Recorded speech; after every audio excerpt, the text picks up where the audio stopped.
Hello, everyone, and welcome to another episode of Current Status. My name is Theresa Miller, and you can find me on Twitter at 24/7 IT Connect. And I'm Phoummala Schmitt, also known as Exchange Goddess on the Twitters. And I don't have my video on, but you see me as a little bulb there bleeping. it's, it's Saturday, it's allergy season. Nobody wants to be on camera. So I guess we're back after a couple weeks off, Theresa. Yeah, I think so. It's been a few. And I can see that we have a guest here, and we got a pretty interesting topic to talk about. Do you want to introduce yourself? Yes, hi. Thanks for having me. My name is Jarian Gibson. I'm an independent consultant based out of Kansas City. I also have a couple community awards as well for things I do out throughout the community, and I'm happy to be here to talk about today's topic. Thanks for joining us, Jarian. It's exciting to talk about our topic today. We're going to be covering Outlook performance and VDI, and Jarian and I have a couple sessions. We're going to be talking about this at a couple upcoming conferences as well. So we're excited about this topic, and we're going to learn more today. So kicking things off, a lot of organizations that are moving into VDI seem to have a lot of trouble with Outlook performance. And boy, this is a really layered topic. And so let's just start really high level. What's maybe one of the primary things that you feel organizations need to be considering to get their Outlook to perform better in their VDI? Or is there not an issue? There is an issue, especially with a lot of companies looking to move to Office 365 and take their on-premises Exchange and put that into the cloud model, and then you're basically having that distance between the client endpoints and Exchange. So some of the biggest things I've been running into is the OST file, the Exchange cache. Yes. I would agree with you on that one. I think a lot of people forget the OST file. It's a huge no-no. I mean, do you really need to run Exchange in cache mode when you're in VDI? Because don't you have to be online anyway? Yeah, correct. But Yeah, you have to be it doesn't online, but it it doesn't depends. make If sense. you're really close to your Exchange server, there's really no point of running Exchange mode, and that's what we've done.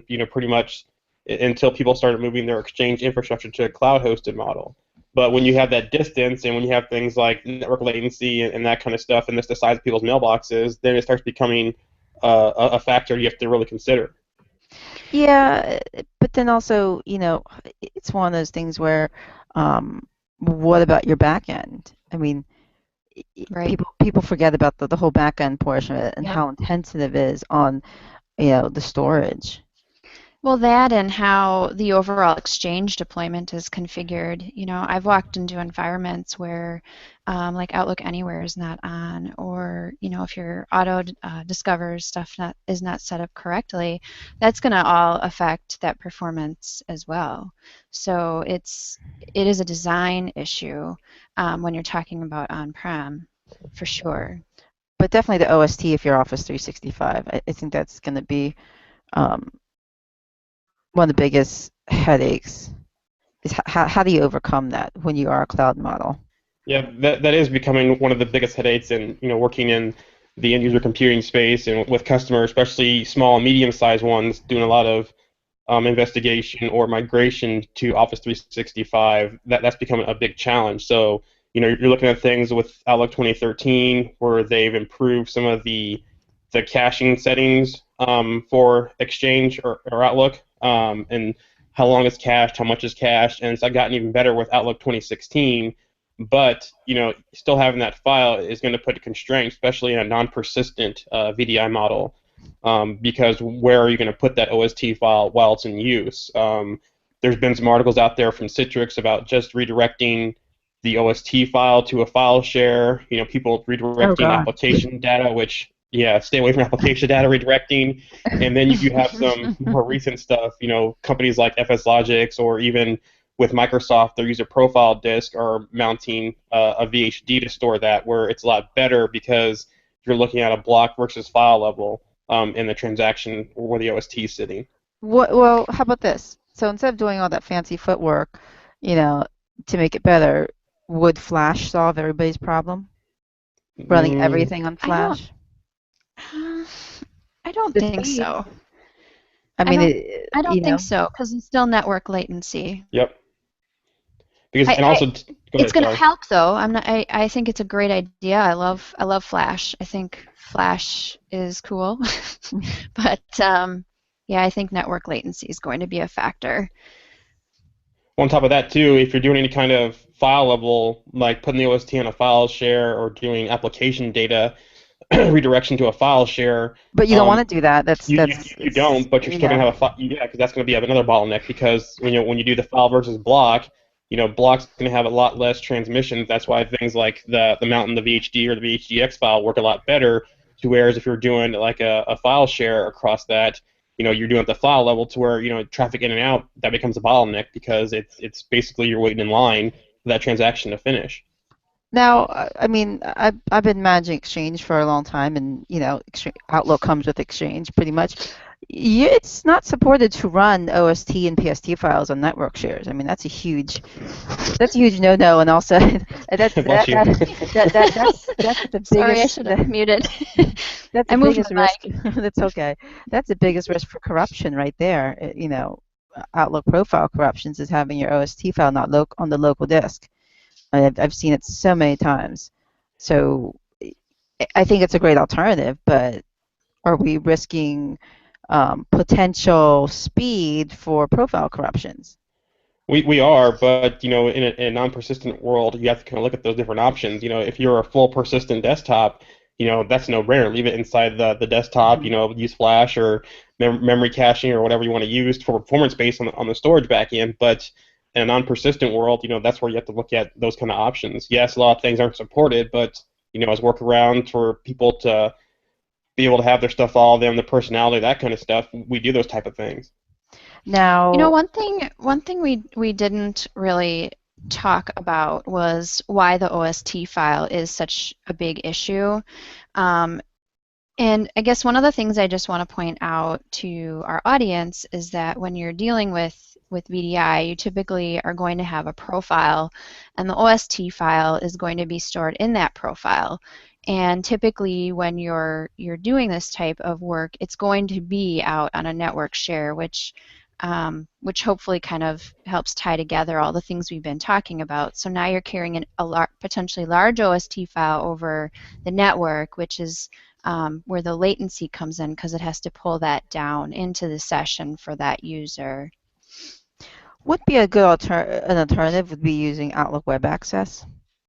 I have deployed it that way. It was funny. We had an interesting conversation going. I think it was out with the CTPs. I think it Hmm. was about a year ago, and I'm like OWA, and but Jarian brought up a really good point at that time, and I think a couple of other guys. Not every organization can tolerate OWA because they have to have their Outlook plugins for Yep. various Yeah. aspects.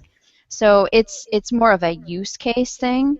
But I've definitely done OWA only where I could, and it does work really nicely. Yeah, I would agree. If you can get by with it, you don't have the plugin constraint, those type of things. Plus, that user, um, typically users don't like change as well is another big concern. So if they're used to using that full fat client and you kind of pull that away from them and give them the web client, there could be some user issues there as well. So you got to think about the user experience, but also too the plugins is the biggest challenge. Well, an alternative would be if they are power users that need those plugins, wouldn't just giving them a regular desktop be sufficient? And then the majority of the users that are, you know, standard, I guess the word would be, give them OA. I mean, those are different alternatives. I mean, I Yep. work in an environment Yep. that we do have a significant number of VDI users, and we have the same issues. Outlook performance um, is not desirable. Could be better. Mhm. Um, anybody that's deploying VDI, you're going to run into those issues. But I always suggest OA. I mean, if you don't have those plugins to deal with, and a lot of times they don't.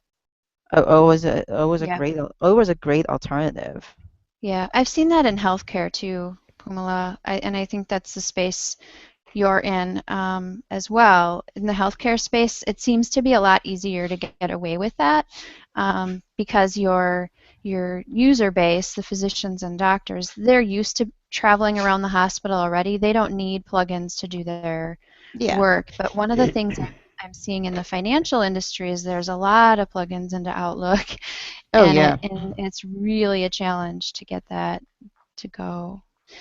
One of the other things that, from an Exchange perspective, and this would apply to Exchange Online, that is helpful is leveraging the Microsoft archiving, because anything that you put in that Microsoft archive doesn't go into the OST file. So from a caching perspective, if your users only need fast access to like the last 3 months of data, archive the rest off, and then that keeps the size of the OST file down. I've also worked with some deployments too where they've used OWA, and some of the archiving plugins do work in OWA as well, and that's worked for them. And but you guys both had good points there. It's that it's not one size fits all for these designs, and it goes back to some of the EUC core principles is design by use case, not try to force one size fits all. So like Phoummala was saying, the power users that need the plugin, yeah, give them Outlook.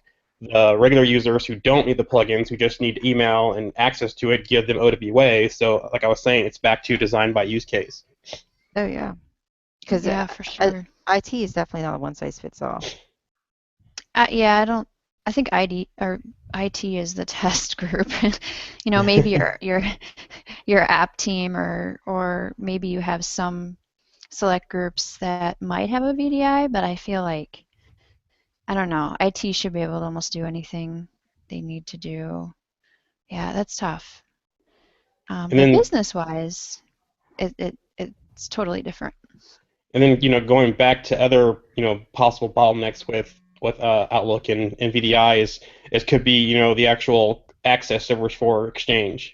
I've seen some environments where you're doing troubleshooting for performance, Outlook is running slow, and it ends up being, the Exchange client access servers are overloaded. Using other tools to kind of trace and monitor that too. So looking past just the client side, it's also the client access, and even your infrastructure must be sized right as well. Yeah, so you're saying having the right monitoring place for Exchange can go a long way just hmm because of how that can affect the environment. Yeah, that's a Yeah, good. anything that can help you kind of see what's going on in the wire between point A and point B, and Yeah, that's what tools I've used to help kind of find those problems in environments where they're saying, well, Outlook's right. running slow in my virtual desktop or my virtual application, and it has nothing to do with that infrastructure. It ends up being something on the Exchange infrastructure, and that's where the wire data can help you find that out. It's never on Yeah. the Exchange infrastructure. How dare you say that? Well, it's usually the networking or security, but You gotta blame it on the network. It's always the network. We never blame it on Exchange. There's no networking people here to defend themselves, so let's No. No, but usually it is networking or security. Something's changed or there's some issue going on. I've only found the actual client access piece be a problem a handful of times, but 9 out of 10 times it usually is the network, though. Yeah, the network. I love it when we Well, say and that. it is well, it's a challenge too. So we joke about it being the network, but when you talk about like global organizations or even organizations that are dispersed with sites throughout the country, that is where latency, you know, is inherent. I also think about so let's say you, Jarian, work in New York, and then but you have somebody that might manage your calendar that's in Milwaukee.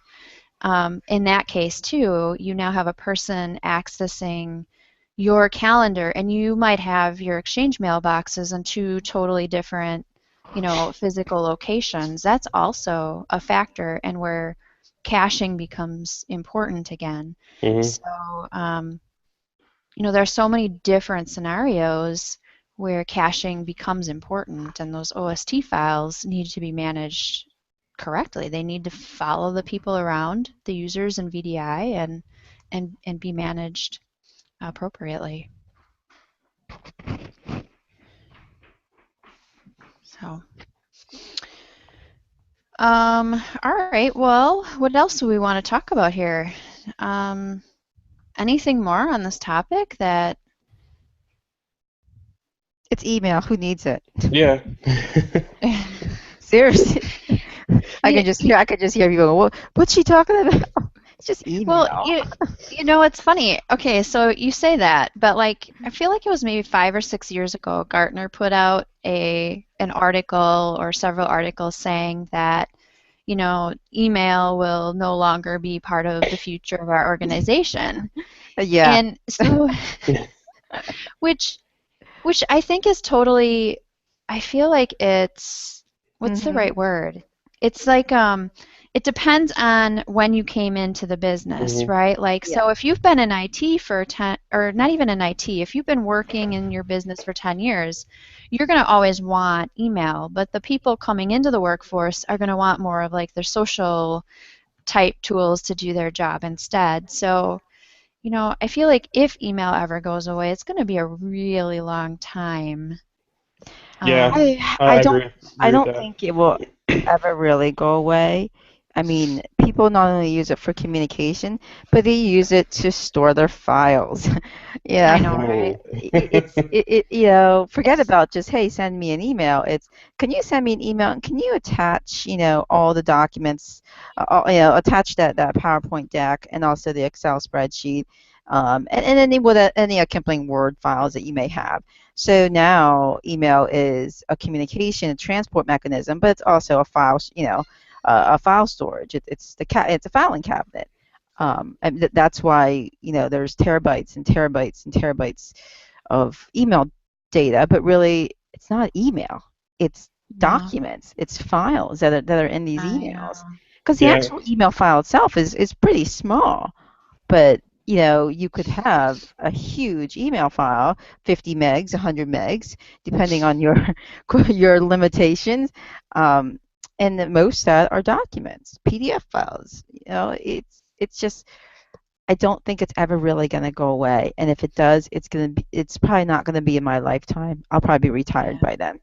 But It's if yeah, if just it too does go much. away, I think two things that will replace it, or not replace it, but make it the new communication like you talked about for the new generation is going to be like things like real-time communications, Slack, Skype for Business, but hmm, then also too enterprise file sync and share. That way, if you yeah, do have this in those large file transactions, and that's why I tell customers because I do a lot of stuff in the mobility space, and one of the pieces of that is enterprise file sync and share, Hmm. is that instead of storing that data and sending that email around with those attachments in it, stored in your enterprise file sync and share solution, and then just send a link to them. That way, you're not putting all that stuff through your Exchange environment. And a lot of companies are starting to make that transition to use those kind of tools. I've been saying that for years now. Send a link. You well, know how Hmm. hard it is for yeah, somebody to send a link? It's old habits are hard to break. I mean, people are just so used to attaching a file, and Outlook is too easy. Yeah. Attach a file. You know, I wish there would yeah, be a link there, or a button that says attach a link. Yeah, because it would. I mean, I'm a huge advocate of send a link. Don't send a file. Send a link. But you know, it's people too. don't do it. Yeah, people don't, and I I think it's gonna be a long time before people realize that, hey, let's send links, because I know even in our organization, you know, we advocate sending links, because if you send a file, you know how many times that gets passed around, and Hmm. it's ridiculous. But I see your point, but I don't think that's going to happen. Not in my lifetime. There's Outlook So, plugins for that though, so you can which I can advocate that too with the file sync and share stuff. Is that saying, okay, push a policy out through the organization, say anything over X amount of size is automatically sent, uploaded to your file sync and share, and a link is sent, and that way you can start forcing that change inside the organization. I was gonna say too, amongst like external organizations, so like so Jari and your company and my company need to correspond, but I have a mail limit in place of 10 meg. I can't send anything higher than 10 meg out of my organization. You know, you can leverage those types of tools for that as well. I think FTP is kind of the old school way, but now there are a lot of different third-party tools. Like you said, Mhm. they also hook into the mobility piece, which is what everybody wants now. They just want to do their job from a mobile device. A lot of people aren't even wanting to use their desktops anymore. So the easier we can make it, the more likely it will be. But you also have to have an organization that's willing to adopt something like you're Yep. suggesting. And I think back to Phoummala's point, that's a lot of the time that's where the challenge lies. Like, Phoummala can tell them to use links till she's blue in the face, and they're not going to do it until the organization enforces some form of policy that makes them do it. Hmm. And even that, you're going to have kickbacks. You're going to have people kicking and screaming and throwing their temper tantrums because they don't want to do it. It's one extra step for them. It's a cultural change rather than a technology change. And Yeah. changing culture, I think, is a lot harder than technology. Well, that's why what you do is you take their exchange quota for sending files and make it the smallest you can. Then they have no choice. Yeah, but that's easier said than done Yeah. because when you have the CIO that is trying to send, files out to whomever, and you get an email at 8 o'clock in the morning on a Saturday, and he can't send his files, yeah, and he wants you to raise it to, Mm-hmm. 75 megs, yeah, Uh, you end up changing it when the person that signs your check says that they can't do something. Things get changed. It's tough. It's a cultural change. It is, and yeah, that's it where it has is to come tough. from the top down. So you It have, it have to get does. buy at the top, and that way it rolls downhill to everyone else. Yeah. Right. And oftentimes we make exceptions for people at the top. Yep. That's where most of the exceptions come from. Well, I I mean, And then think that's one of where the things. Oh, go ahead. No, I was gonna say that's where I think in those situations where maybe you spend, X amount of money to bring these systems in to make that transition, and you still have the people at the top, saying, I need mine raised because of this. That's where I think education comes into play and be like, look, we spent, you had to spend this money to implement this. We're doing this.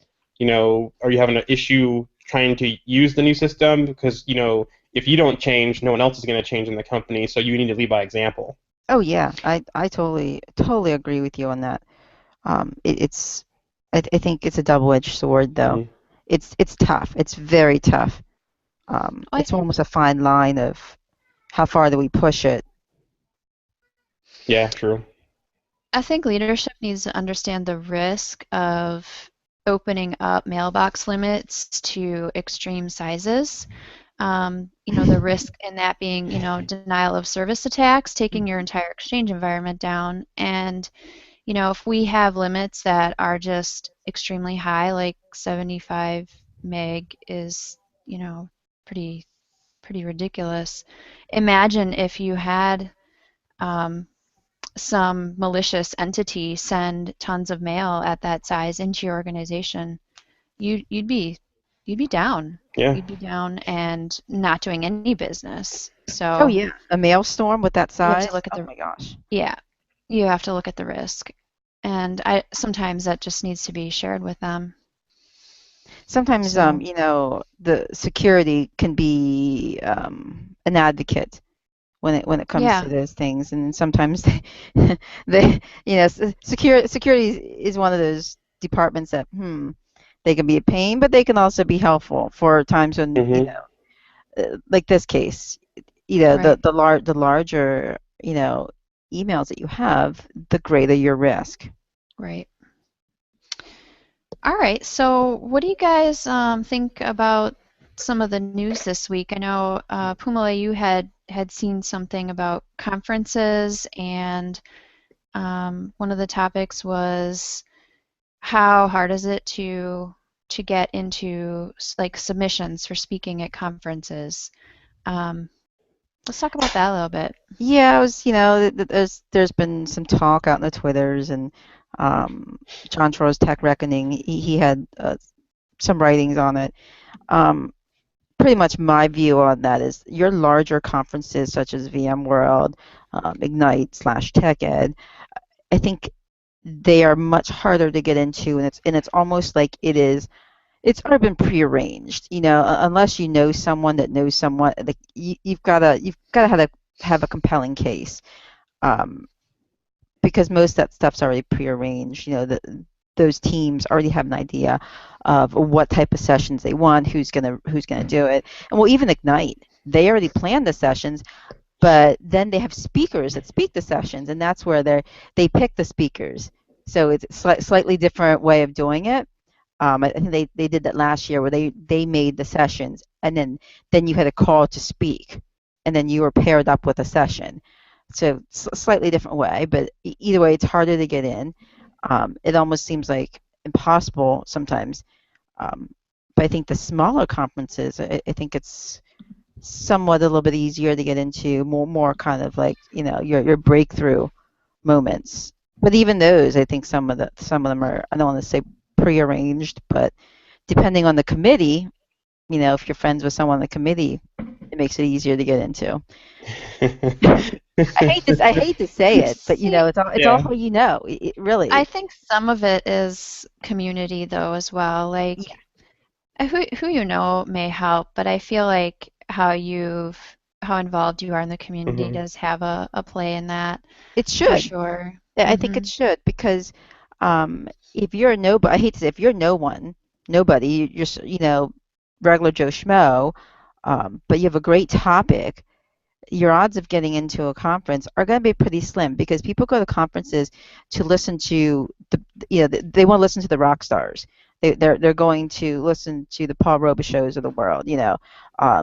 They're coming to see the rock stars, and if you're not a rock star, the odds of getting getting someone to your session, it's going to be tough based off your topic alone.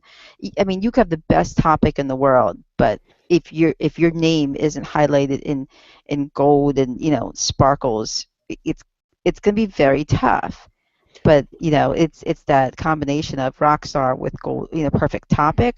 You get those seats filled, and conferences are about getting seats filled, right? Getting people to attend the sessions. Yeah, true, but that's where I like, here's an example, BRY Forum, the way they first pick their sessions, they just take the topic and the abstract. They don't look at the names, and that's how they That's first great. start picking the session. So I like the way they do it, but in other places to where, to your point, Pumla, it's like they're looking for the rock stars. That's where maybe if you're a first time presenter, try to team up with somebody that's already been through, that's already done it. That way you kind of get that exposure. You're able to get your content in, but also you're with someone who can, kind of bring the attendance in and also kind of mentor you through that process as well.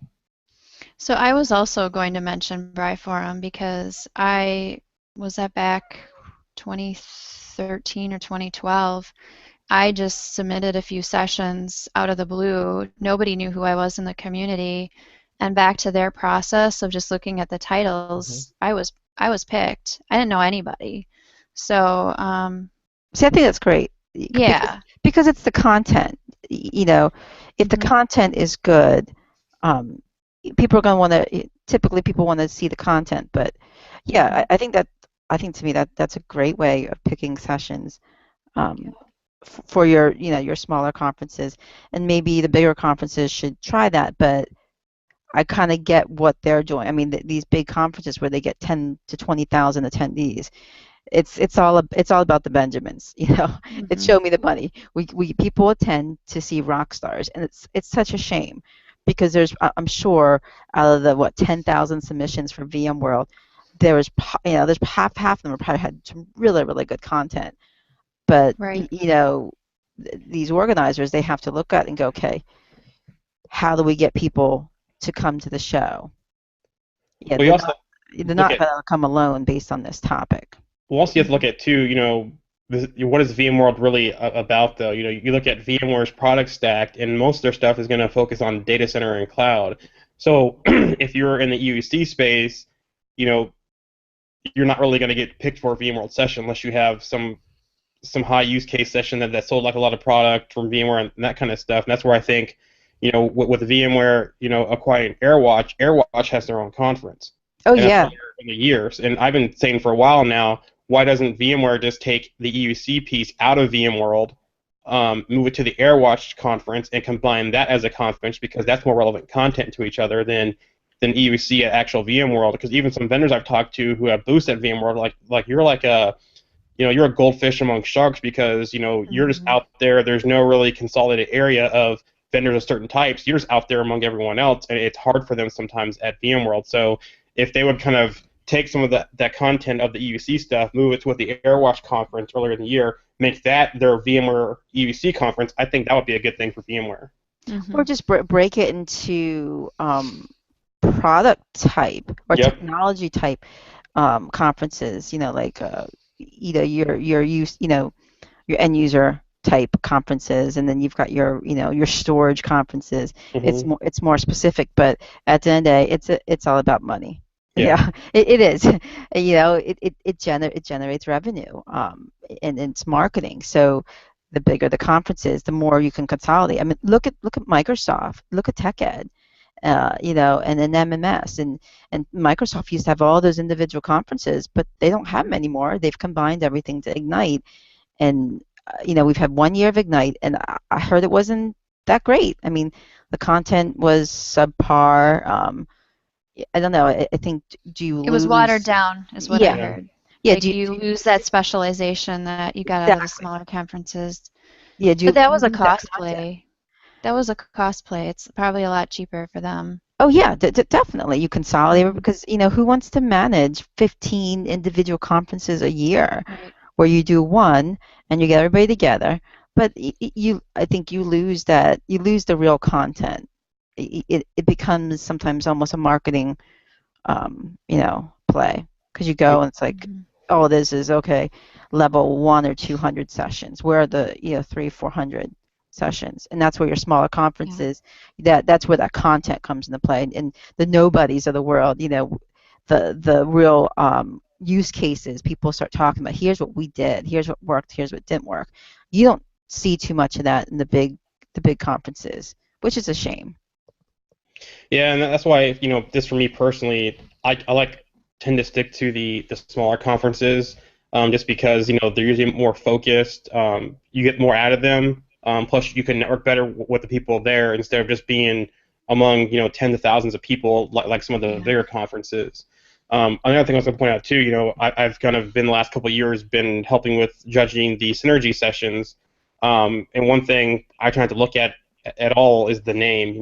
I'll look at the title of the session, the abstract first, and for me, looking at those sessions and giving my input, the more you put into it, that gives me the idea that you're going to put more into your session. I tend to not like the submissions to where maybe there are only a few lines. Here's my title, and here's like a couple sentence things here, a couple sentence things here. I'm just like that really doesn't give me an idea of one, kind of who you are, you know, are you going to put a lot of, into your session to make it a great session?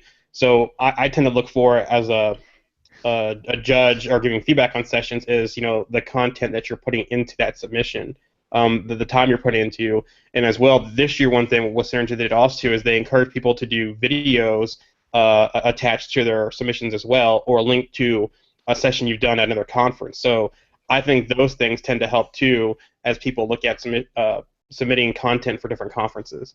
Oh, I like that, a video, because they can actually Hmm. see Your your work. personality. Hmm. Oh, Hmm. that is really neat. So, I mean, well, it's like when you're sending, and it's an audition tape. Yep. Right. That's neat. Very interesting. Well, it looks like Hmm. we're almost, time's almost up here, Teresa. Yeah. I think so. It was a really great conversation. Yeah, it was. Yeah. For Glad to Saturday, have you, Jarian. Yeah. I know, right? Yeah, I for I enjoyed know. Saturday it. morning. I didn't get kid bombed yet, so it's going pretty good. Yeah. Forget Yeah. about Saturday morning cartoons, right? We Yeah. we Yeah. talk technology. The kids are Saturday morning sleeping. tech talks. Yeah, no, Saturday morning tech talks. No, that's right there. Let's patent that one. We Copyright that. should. Yeah, Saturday We morning should. tech talks. Yeah, Yeah. forget about Saturday morning cartoons, right? I feel like we definitely we talked about a lot more than we do in the evenings. I think because we're more awake.